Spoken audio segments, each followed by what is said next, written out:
Salam sejahtera, pembelajaran hari ini ialah berkaitan dengan 7.1.2 mentafsir graf jarak masa dan menghuraikan gerakan berdasarkan graf tersebut. Jadi untuk bahagian ini kamu boleh merujuk kepada buku teks pada muka surat 187. Jadi sekarang kita perhatikan pada raja 1 yang melibatkan graf jarak masa. Kamu akan perhatikan raja ini menunjukkan suatu gerakan suatu objek dari titik O ke C sejauh S meter dan dalam tempoh masanya T saat. Okey, jadi kita perhatikan untuk graf ni terbahagi kepada 3 bahagian iaitu OA, AB dan BC. Jadi sekarang kita nak tengok satu demi satu apa maksudnya setiap peringkat graf tersebut.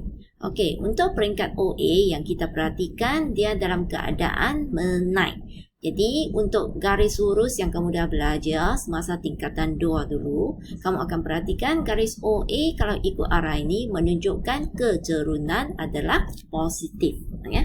Jadi untuk kecerunan, cikgu gunakan simbol M. Kecerunan adalah positif. Ya. Okey, jadi apa yang dimaksudkan dengan kecerunan di sini? Kecerunan ini mewakili kelajuan gerakan. Okey. Jadi kamu kena ingat, kecerunan untuk graf garis lurus, jarak lawan masa adalah mewakili kelajuan. Dan untuk peringkat OA ni sebab dia ada satu garis lurus, maka ini bermaksud objek tersebut adalah bergerak dengan laju yang seragam. Apa maksudnya laju seragam? Maksudnya laju tetap.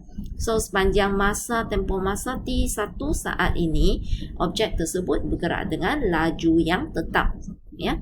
Okey, seterusnya kamu perhatikan untuk peringkat AB pula tidak menunjukkan pertambahan jarak iaitu kekal pada jarak S1.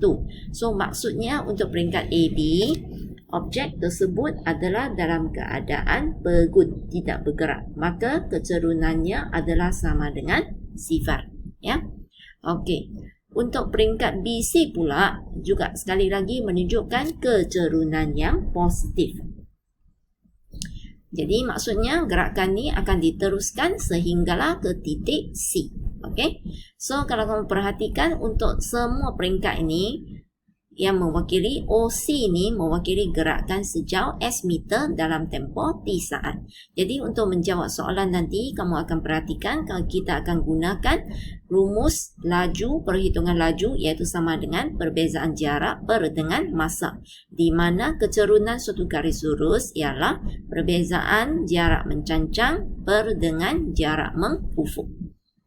Sekarang kita perhatikan raja yang kedua juga melibatkan graf jarak masa, tapi sekarang bentuk grafnya sudah berubah. Okey, kamu akan perhatikan raja ini menunjukkan suatu gerakan dari O ke R melalui P dan Q. Okey, jadi kita perhatikan untuk peringkat OP macam contoh macam raja 1 tadi, dia mewakili kecerunan yang positif. Okey, dan untuk peringkat graf ni mewakili gerakan sejauh S meter dalam tempoh T1 saat. Okey, untuk peringkat PQ pula dia menunjukkan kecerunan sifar. Maksudnya objek tersebut dalam keadaan yang pegut. Jadi untuk objek itu dia akan berhenti dari T saat, T1 hingga T2 saat. Okey, selepas ni untuk peringkat QT, kalau kamu perhatikan dia dalam arah berlawanan. Jadi maksudnya kecerunannya adalah negatif. Okey, jadi apa yang dimaksudkan dengan kecerunan negatif ataupun kelajuan negatif ni yang menunjukkan objek itu adalah balik ke tempat asal ataupun bergerak ikut arah yang bertentangan dengan permulaannya. Okey, jadi ini mewakili perjalanan balik. Okey, untuk yang kecerunan positif mewakili perjalanan pergi. Okey, jadi untuk peringkat OR maksudnya untuk keseluruhan perjalanan ini mewakili pergerakan sejauh 2S meter. Mengapa kita kata 2S meter? Sebab pergi S meter, balik S meter. Jadi adalah 2S meter. Dalam tempohnya T saat. Baik, sekarang kita tengok contoh 4. Graf jarak masa di sebelah menunjukkan gerakan sebuah kereta dan sebuah bas persiaran. Graf OA mewakili gerakan kereta dari Puchong ke Bandaraya Melaka, manakala untuk graf BC ialah gerakan bas persiaran dari Bandaraya Melaka ke Puchong. Jadi kamu perhatikan untuk kedua-dua graf ni dia menunjukkan arah bertentangan. Tentukan beza laju dalam kilometer sejam untuk kedua-dua kenderaan tersebut. Jadi untuk soalan ini kita perlu tentukan laju untuk masing-masing untuk kereta dan juga bas persiaran. So untuk perhitungan laju kita boleh gunakan sama ada rumus laju sama dengan merujuk kepada kecerunan graf garis lurus ataupun laju sama dengan nisbah antara jarak mencancang terhadap jarak mengufuk. Jadi kalau kamu perhatikan untuk penyelesaiannya, bagi laju kereta kita dapat hitung dengan menggunakan beza jarak yang lalui dengan beza masa yang sepadan.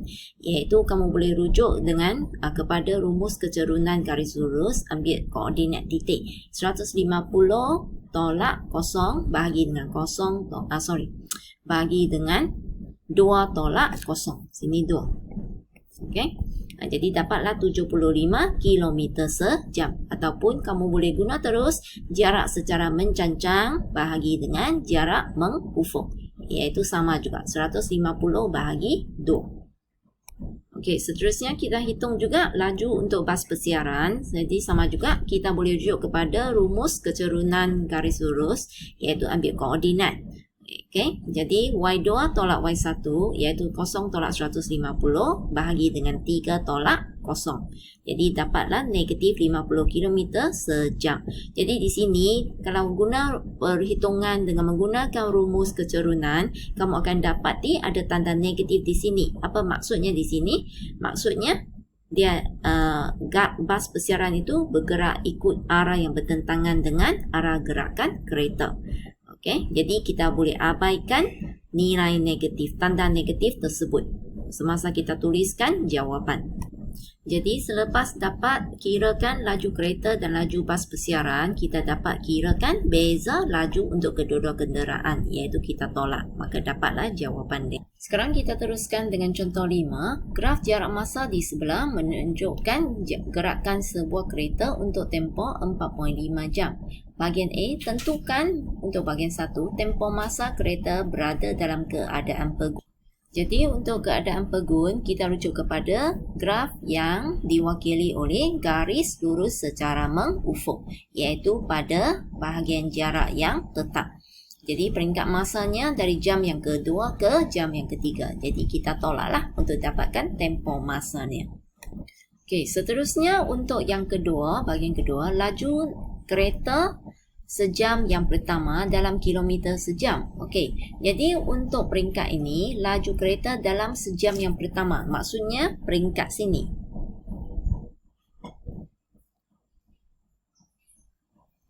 Okey, iaitu cikgu labelkan sebagai O ke A. Okey, yang ini B, C, D. Baik, jadi kalau kamu perhatikan di sini, untuk dapatkan lajunya, kita perlu kirakan kecerunan garis lurus tersebut. Tapi nilai koordinat titik A ni tidak diberitahu. Kita tak tahu berapakah jarak di sini. Kita tak boleh main agak saja untuk soalan ini. Okey, jadi sebab dia garis lurus, maka kamu dah belajar dulu. Untuk sebarang garis lurus, kalau dia garis lurus, maka kecerunan OA sebenarnya sama dengan kecerunan OB. Jadi, samalah dengan laju. Okey? Baik, jadi kalau nak hitungkan laju kereta sejam yang pertama, sebenarnya samalah dengan kita gunakan rumus untuk carikan laju kereta 2 jam yang pertama. Jadi, kita rujuk kepada titik O dan B. Okey? Jadi hitungkan nilai kecerunannya, iaitu kita ambil 150 tolak dengan sifar, lepas tu bahagi dengan 2 tolak sifar. Jadi dapatlah 75 km sejam. Okey, untuk bahagian B pula, nak huraikan gerakan kereta untuk tempoh 90 minit yang terakhir. Jadi di sini 90 minit ini maksudnya 1,5 jam. Okey? Jadi rujuk kepada peringkat masa mana? Iaitu dari 3 ke 4.5 jam. Okey. Jadi maksudnya peringkat garis lurus CD. Baik. Jadi sekarang kamu kena carikan dulu lajunya, iaitu guna rumus kecerunan. Dengan rujuk kepada koordinat titik D ialah 4.5 dan bacaan Y dia 270. Untuk titik C, 3, 150. Jadi kita guna 270 tolak dengan 150 bahagi dengan 4.5 tolak 3. Ya. Jadi dapatlah 80 km sejam. Jadi kalau soalan minta kamu huraikan, kita kena nyatakan dalam bentuk ayat. Jadi kita katakan kereta tersebut bergerak sejauh berapa jaraknya. Okey, so kamu mula dengan titik C, jadi dia titik mula jarak ialah 150. Titik akhirnya ialah 270.